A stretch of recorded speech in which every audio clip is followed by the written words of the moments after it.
one of the things that has become very obvious to me is the longer you stick around in social media, the longer you really impact folks, the opportunity to interact with others becomes obvious. I want to talk to Mr. Bill Allen, who's had the opportunity to meet some people that you and I would call famous, maybe even super famous. Mr. Bill Allen, we're going to start with Ed Reed. You had the opportunity, I believe, to fly Ed Reed out to the Super Bowl, which I'm sure was really, really cool. But what was it like interacting with a Hall of Fame football player? Yeah, so I never thought that I grew up in Baltimore. Like my middle school and high school years were in outside of Baltimore in a suburb, and the Ravens were it for us. It was the Ray Lewis time. Then Ed Reed came into the equation, both from Miami. One of my favorite players of all time. Like if I could choose to meet anyone, it would really be kind of like Ray Lewis, Ed Reed, and then obviously you got real estate people and other folks like that. But it was awesome. And I didn't, I had these really high expectations. When you meet someone who's like a hero of yours, there's two things that are going to happen afterwards. You're going to be completely disappointed, or you're going to be like, they're going to meet your expectations or even exceed your expectations. And so you go into these, I've met quite a few people just in passing or business or things like that haven't met my expectations. So I try not to build them up too big. But I was like a little kid at Christmas, legitimately picking him up. I was so nervous. I got there early because I flew my airplane to Atlanta, and then was going to pick him up. And the plan was we'd fly to the Super Bowl and then hang out at the Super Bowl together and then fly him home. And then I'll go home back to Nashville. And Right. so, I wasn't sure if I was going to get an interview out of him, what he was going to be like. We kind of had talked about it with his manager a little bit, but if he wants to sit in the back the whole time and not sit up front, but he doesn't do a lot of media. He doesn't do a lot of interviews and things like that. So I was hopeful, but unsure. So the whole flight out from Atlanta, we stopped in Oklahoma and then we went to Vegas. He was in the back the whole time. And he seemed kind of unsure about the airplane. I mean, I don't have like a huge, like a Gulfstream or anything. Right. And then the second flight, I think he was a little tired, but the second flight, he totally loosened up and just was himself and talking. And he was just really down to earth guy the whole time. Like, totally humble, was really great, just human being. He was talking about like, his life. I was asking him a bunch of questions. And so we recorded the second flight Mm. when he was kind of like awake and, active. And we were all kind of, cutting it up in the airplane. And we recorded it all on audio and on all the GoPros and stuff. I Yeah. just hit record for all of it. And it was funny. I was asking him about I mean, he has lost some family members. He grew up in a pretty, impoverished area, and just his whole life story. We were kind of just talking about that for the 3-hour flight that we had. It was really cool to get to know him. And then he did give me an interview. He sat up front. I asked him if he wanted to sit up front when we flew from Vegas to California for an interview that he was or a appearance that he was doing, just like a signing and pictures. And for 35 minutes, I asked him questions about performance and stuff. So that's Mm. kind of the framework of it. But it was really cool to hang out with him. Like he legitimately treated me like I was part of the team. It was his Wow. manager. It was the board, the director of his charity board, and me and him. And us three guys were like his entourage going around Las Vegas for the Super Bowl. But he was like, "Hey, this is my pilot. This is my pilot Bill. This is my pilot Yeah. Bill." And he introduced me to like Marshall Faulk. And I have 20 other Hall of Famers that I met that Wow. week, and he took me to everything. Like it was like, no, my boys got to get in too.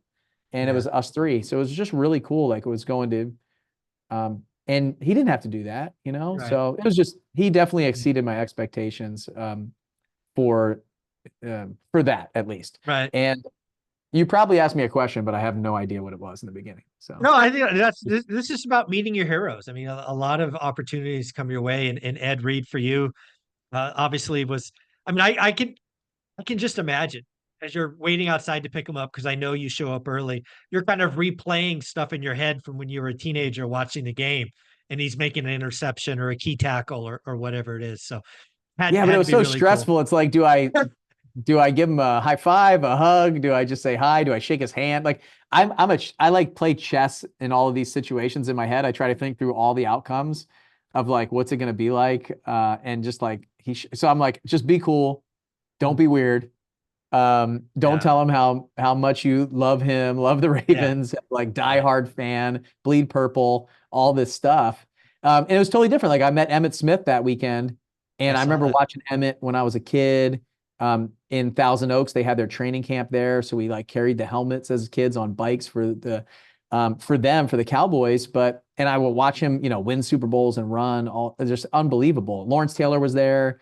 Eli Manning was in there. Dan Marino was in there. But like none of those guys hold a candle to Ed. Like for me, so there'd be like a Cowboys fan would be like, who cares about Ed Reed? Like Emmett would be like a dream for me. Steve Young was in there. Jerry Rice was in there. Like all these players that growing up, I'm standing, and talking to them. And it's just, that's the room that he put me in. So there's, you can be carried from one place to another by somebody else who has the credibility and is established in that space to take you places that you never dreamed possible. Yeah. And that's kind of the ride that I took for those 3 days was like so special to me that I'll never forget. No, that's awesome. Well, let's flip the script. You also have interacted and worked closely with Russell Brunson. Russell Brunson, again, somebody that certainly in social media, everybody knows, ClickFunnels and so much more. What's it been like kind of interacting with Russell Brunson? Yeah, so I watched Russell from afar for many years. I was kind of pulled in by the owner of Seven Figure Flipping, who was my mentor before I bought the company from him. And he was in Russell's inner circle. So he was learning marketing from Russell. He found him somehow, like reading one of his books, .com Secrets probably. And then I went to Funnel Hacking Live with him when it was here in Nashville the first time in 2018. And, watching, there's 5,000 people there. Like it was huge. It's the biggest conference I'd ever been to. And it's like a rock concert. It's not like a regular, like they open the doors and it's like Black Friday at Walmart. The people are getting like trampled. There's a stampede. It's wild. People are running for the front row. Wow. And there was this group that was always in the front row, like all his inner circle, his mastermind and all that stuff. Yeah. And on stage, like those are the people that are on stage. And I just was like, man, I'd love to be one of those people one day, like I'd love to be on that stage. This is the biggest thing I've ever seen. I don't even know how to do that. But over the course of a few years, you kind of like same thing, build these people up, right? And watched him and, you see him on stage, you see him in the front of the house. And I always try to see if like the back of the house matches the front of the house. Sure. And so what I noticed about Ed was the back of the house was different than the front of the house because the front of the house was like big time celebrity. Right. And like rock star, right? And the back of the house was like quiet, humble, relaxed, like doesn't even want to be in the spotlight. Right. At all. He just wants to play. And so that was really cool to find out. And with Russell, kind of same thing. The way I got into Russell's world was I paid my way in, like I bought my way in. When he opened up his inner circle again, I joined his inner circle. So he has a $50,000 mastermind program called Inner Circle that was closed for like 2 years. And I kept like joining the wait list and joining the wait list and knocking on the door and knocking on the door. And when he opened up again, they did a call with me and his sales guy was like, hey, we have this, he asked me about my business. I told him about the structure of the business and how much we did in revenue and how many people and stuff. And then he's like, we have this Category Kings group. It's $150,000. I was like, oh, I didn't think I qualified for that. He goes, oh yeah, you qualify. I like, all right, I'll take it. I said, hey, I saw you have a $250,000 thing called Atlas. Can I get in there? He goes, no, you can't get in there. And I was like, all right. So what I did was I just tried to figure out, like, I always will go into the room where I'm the dumbest person in there and the least. And so what that did was it gave me a lot of access to Russell at that time. And same thing, he was kind of like, a celebrity. I remember showing up to ClickFunnels headquarters for the first time for the meeting. They got, all the records of like all the awards of everybody. They print out an award for you and they keep one for their office. It's really cool. Right. And so it's like, I don't know, it's just like the Grammys were up there. I'm looking at the names on there and all the people that I saw in that world and on stage and all that stuff. And being very in awe of it. And then meeting Russell, same thing, very humble guy, very much like reluctant hero, basically, like doesn't really want to be in the spotlight, but is a brilliant and amazing at what he's done. He's been marketing for over 20 years.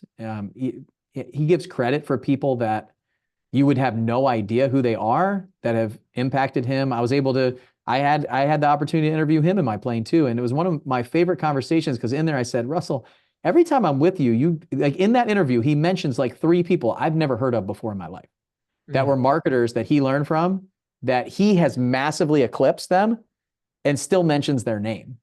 Oh, And I was wow. like, you don't hear that a lot. You usually like if somebody's smaller than you, you're not bringing them up. They're like, oh, Tony Robbins or, Mm. these people that are way bigger than them. They don't talk about the people who they've surpassed many, many years ago who are kind of like absent. He still gives credit to those people. It's amazing. Russell's a huge mentor of mine and inspiration and always will be. I don't have a single bad thing to say about him. He's been incredible. And he's one of the most brilliant people I've ever had the opportunity to be in the room with. Like he sees things that other people don't see. He's a true visionary that can solve big problems in his head quickly. Wow. But I Very will cool. say he's definitely not like an extrovert. Like you see him on stage, it can be interesting, for I feel the same way. I can be good on an interview, but you get me one-on-one, sometimes I feel like I don't know, maybe a little bit awkward or something. No, no. So Well, you actually brought up Tony Robbins. I think I remember it was a year or so ago. You actually went out to Tony Robbins Island. Do I remember that right? Uh, yes, I did, but it wasn't like I was staying at Tony Robbins's his like house there. He didn't personally invite me. I went to a Tony Robbins event, UPW, Mm. and they had a charity auction. And so my wife doesn't always love when I go to events, Mm. and like leave the house. So I had this idea. I was like, what if, at this event, I happened to win this silent auction for a trip to Tony Robbins's resort because it was going Right. towards his foundation. Yeah. And then I come home and I'm like, Lucy, I won this at the conference. And then she's like, you should go to more conferences because I win a trip to Fiji. Yeah. And Nothing so I wrong. always She'll wanted to she'll go to take the trip to Fiji. Fiji. Yeah. Yeah. I always wanted to go to Fiji. I actually didn't realize that you could just book a trip there. I thought it Mm. was only for him. I thought it was his private island. I thought he does events there, and that's the only Right. way that you go to Tony's resort. But you can Mm. actually book a trip there. So I bought this. I like won this auction. I figured out how the auction worked. I was able to like game it so that I would guarantee that I would win. I just like, Mm. I don't know. Hopefully it makes sense. I made a couple bids and I Yeah. was like, oh, wait a second. If you bid high enough, it takes people a lot of time to bid Right. up. So I waited till the last second. I put in a bid that was like a Way couple up. Yeah. levels up and they couldn't catch up. So I won it. And yeah, we went to the resort and Tony was actually there the week before that. Okay. All So right. unfortunately he wasn't there when I was there because apparently when he's there, like, and you typically like bump into him and see him. So I've been to quite a few events. We've been very close to each other, but I've never like shaken Tony's hand or been Very in cool. a All right. in a mastermind event with him. Very cool. Well, the other folks I know you've interacted with are the Cardones. I've been lucky Yeah. enough to speak with Elena Cardone. Why don't we speak with Elena? You've obviously met Elena. You've had some conversations. What do you think? What do you think of Elena?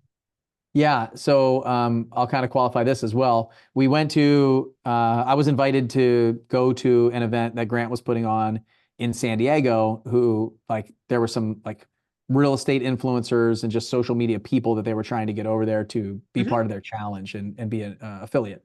So I Yep. went over there and honestly, I didn't have like the sweetest taste in my mouth at the time with Grant. And looking back, it's just really kind of my own problems, my own personal things. Like his book 10X really kind of like changed my life. I read that book when I was getting started in business and it really helped me. I listened to it like 10 times in a row. Every time I drive from Nashville to Pensacola, I listened to it. And that book Yeah. really helped grow my business. It was game changing for me. Hmm. And then I kind of listened to the news and the media and all the trash that's out there, kind of like bad mouthing him and Yep. everything. So I showed up like, I don't know about this guy, but I'll go. And because some of my friends were going to be in the room and stuff. And he left they left as a family. The Cardone family left their vacation a day early from Italy to be there Mm. for us. Like something changed and they had to change the date one day and he left early so that he would not miss this event that he invited Wow. us all to, which I thought was really powerful. Like when they walked in and then he spent the whole day, like they all did, him, Elena, his partner, they all spent the whole day just like giving and giving and giving to us with just inviting us. And most of the people that were in that room did not affiliate with this challenge at all. They just went there, they ate the free food, they took the information and left. Mm. And so I was able to meet him there. And then at his office as well, he invited us to come to his office again, where I still was kind of not sure. And then I went to his office and I was like, man, okay, 2 for 2, like either this is an amazing act or this guy is somebody that he really wants to help people. And Yeah. so, and then I had an opportunity to come to his house to spend a day at his house. I got to fly on his jet and from Atlanta down to Miami to be to his house for the day for a mastermind. So those are the times that I spent there. And Elena was kind of in and out in a lot of those and around. And so I didn't interact with her nearly as much as with Grant, but I could tell she's like a huge supporter of the family. She Yeah. really wants her husband to win. And one of the stories that she told to us that was really powerful is her having to take a back seat to him because she saw this like opportunity for him, and knowing that she couldn't like compete with him, she really had to kind of take a back seat for a while. And I know being like the powerful woman that she is and was, that was really hard for her, but she Yeah. knew that it would be the best thing for their family and them. And I thought that like all the stories that she told and presentations that she's given while I was there, really powerful.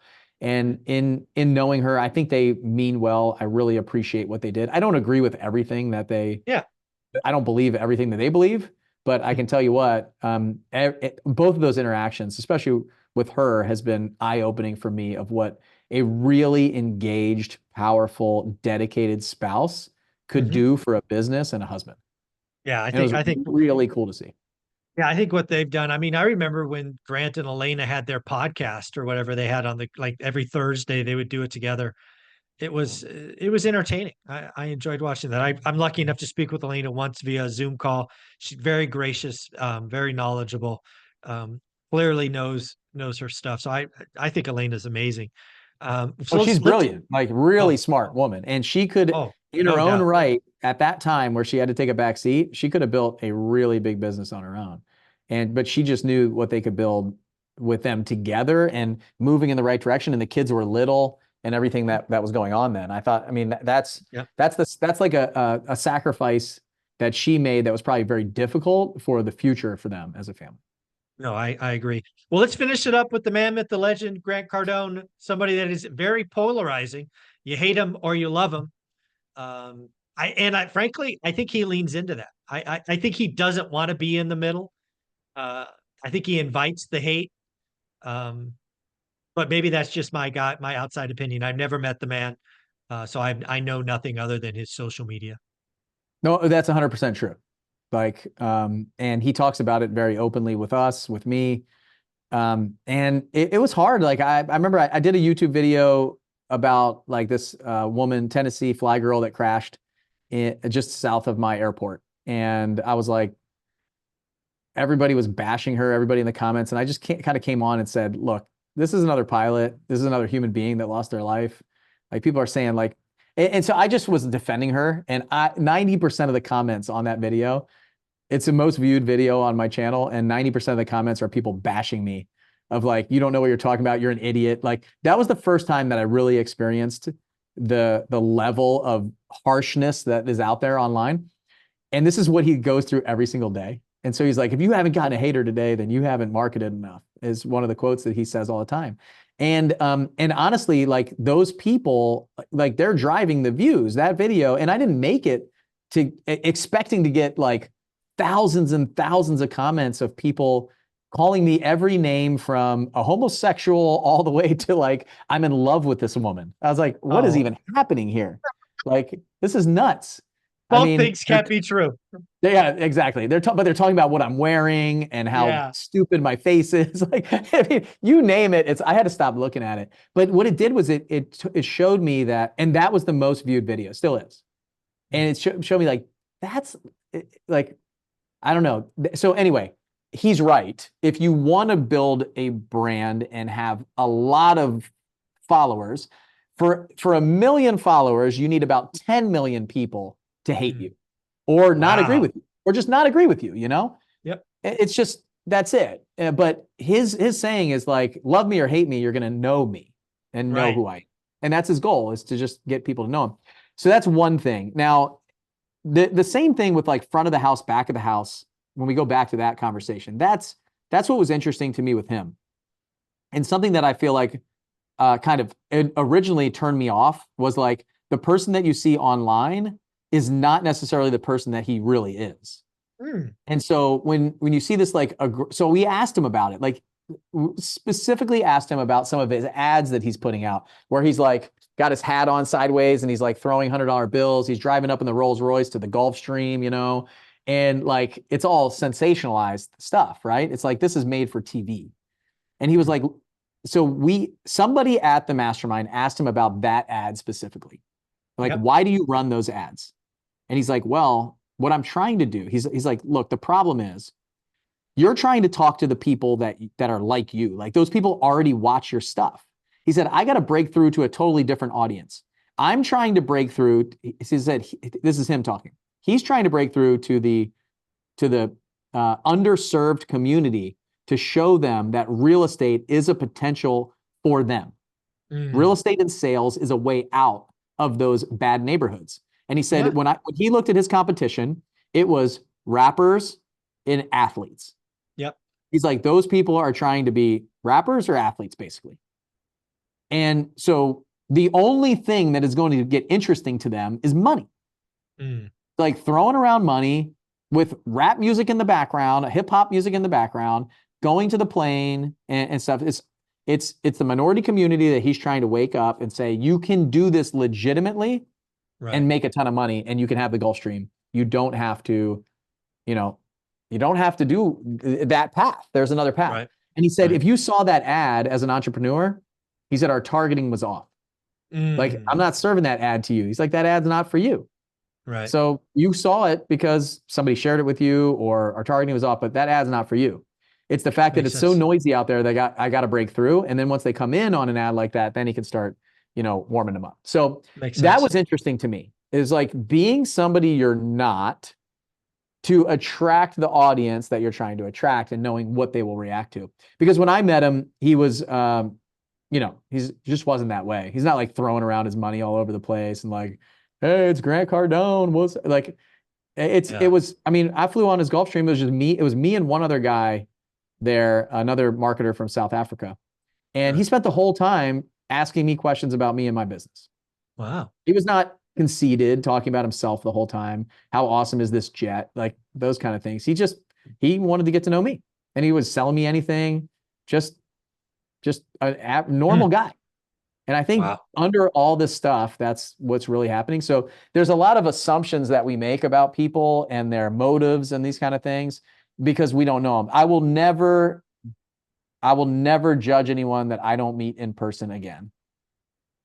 It's really important now. The Grant Cardone experience that I had is the reason why I feel like I don't care what other people tell me happened or who they are or those kind of things. I'm going to take my time to get to know folks on my own. And there's a quote that I think about that a friend told me as I was telling the story to them. It was eat the meat and throw away the bones.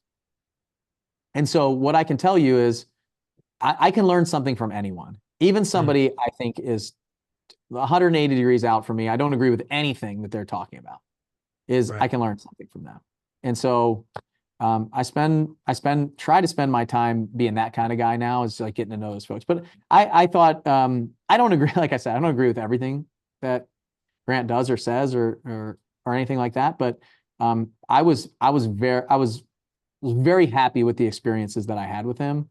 And I don't have negative things to say about it. Very, very cool. Well, folks, it's always fun meeting your heroes, front of the house, back of the house, knowing you have purpose when you create content, all great stuff. Mr. Bill Allen, you have a growing YouTube channel. Where should people go to follow you? Oh, it's in my personal name, Bill Allen. It's pretty easy. Simple. Yeah. We went over 6,000 subscribers. Yes. Yay! Yay! Very cool, man. Thanks again. Yeah, absolutely.